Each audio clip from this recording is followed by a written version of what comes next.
তারিখে ইনশাআল্লাহ আপনাদের দয়া আল্লাহ রহমতে আমি দেশে ফিরে যাব।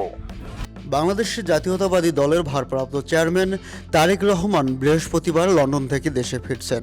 স্পেশাল সিকিউরিটি ফোর্স সুবিধা না পেলেও তার নিরাপত্তায় আইন শৃঙ্খলা রক্ষাকারী বাহিনী বিস্তৃত ব্যবস্থা গ্রহণ করেছে। নিরাপত্তা ব্যবস্থা রেড, ইয়েলো ও হোয়াইট এই 3 জোনে বিভক্ত করা হয়েছে। চেয়ারপারসনের নিরাপত্তা ফোর্স ইনার কর্ডনে দায়িত্ব পালন করবেন, আর আউটার কর্ডনে থাকবে পুলিশ, র্যাব, বিজিবি ও সেনাবাহিনী। খিলক্ষেতের 300 ফুট এলাকা এবং এভারকেয়ার হাসপাতাল সুইপিং করা হবে।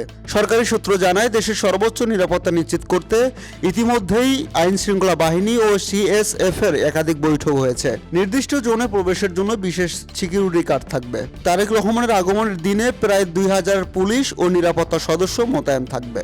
ডিএমপির অতিরিক্ত কমিশনার এস.এন. নজরুল ইসলাম জানান, পোশাকধারী এবং সাদা পোশাকের পুলিশরা দায়িত্ব পালন করবেন।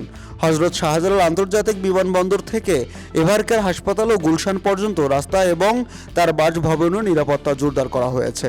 Desk report, Teesta TV.